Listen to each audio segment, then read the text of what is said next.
สบายดีพี่น้อง นี่ได้ของเซฟนิดนึงพี่น้อง ต้มมันซีนจำเจียวเพียนี่จะมาเฮ็ดเจียวเพียพี่น้องเบิ่งก่อนเจียวเพียแล้วก็สิ กินแล้วได้นี่เจียวเพียน้ำเพียนี่ต้มซอยใส่ก่อนโอ้เสียงนี่มันคือว่าเงียงแท้พี่น้องแปลงนิดนึงกันเด้อขออภัยล่ะ กินมาทางนี้ก่อนคือว่าเงียงวันนี้ไข่นิดนึงเอาเฮ็ดป่นใส่ก่อน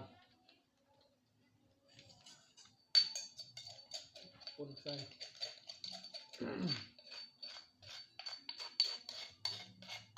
เจี๊ยบเพี้ยนี่นะน้ำเพี้ยคลิปนี้จะได้เห็ดยาวนิดนึงพี่น้องเลย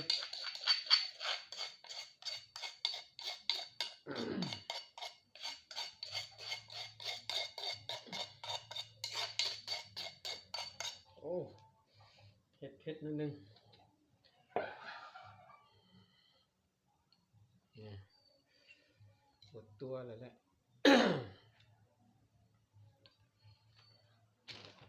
แป้งใส่นิดนึงก่อนเลยต้นต้มก็ใส่แล้วแป้งก็ได้เกลือใส่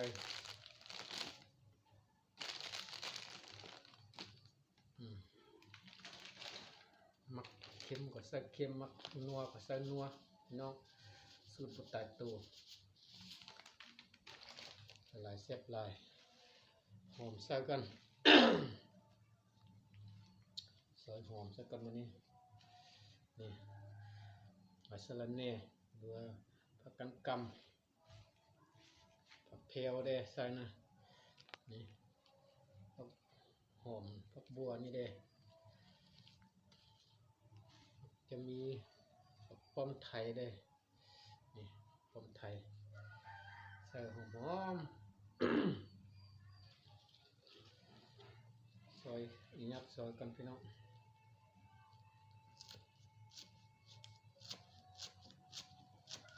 ซอยมุนนิดนึง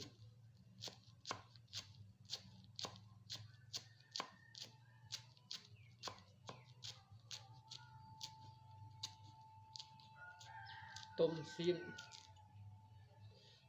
นแบบเป็นเอ็นนะพี่น้องเชฟแล้วก็ข้าวคั่วใส่ ขวดใส่นิดนึงเอาใส่หลายมันขุ่นโพดพี่น้องโอ้ซ้ำซะซ้ำนานซะนี่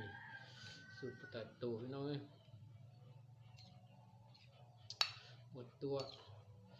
ซีดคุยใส่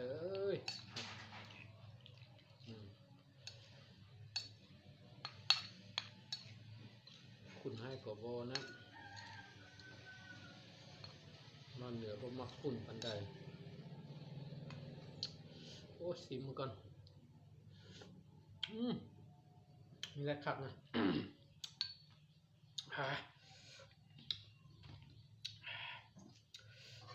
ซิมมาซอยก่อนโอ้ชิ้นตอนใหญ่ๆชิ้นเอ็นหมอใหญ่ๆ เฮ้ยโอ้เอาถ้วยมาใส่อันน้ำแกงน้ำต้มอันนี้สดก่อนลืมเลยเฮ้ยลืมตลอดไปเลยมีความพร้อมไก่ไงมีผักกับได้นี่นะกับผักแก้มนะถั่วยาวนิดนึงมีเหล้าดองยาแก้คาว โอ้ไปเอาอันถ้วยมาใส่น้ำแกงสดนี่กันพี่น้องของไผ่หลาย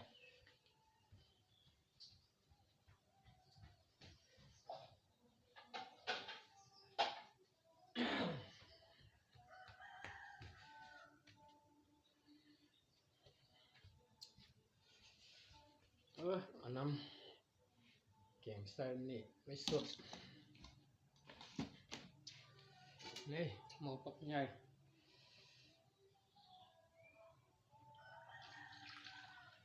สุดน้ำนวลนัว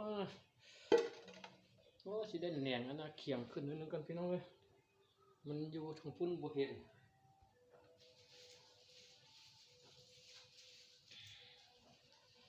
แต่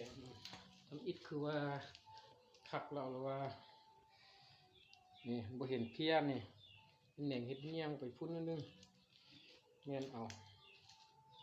ขอไผ่มันพี่น้อง มันมีความพร้อมไก่ นี่หลักนี้ซอยกันซอยซีนกันซอยนิดนึงแล้วก็ซอยกินไป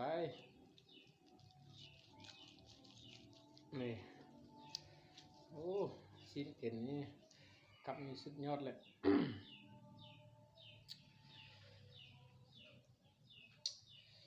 โอ้มันใหญ่ๆแล้วซอยมันกัน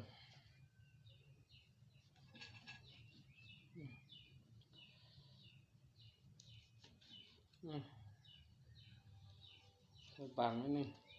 กินง่าย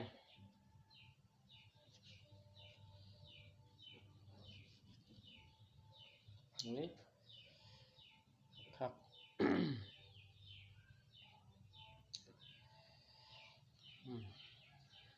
บางๆกินจะง่ายต้มบดทันเปื่อยเป็นไดเต้น้อง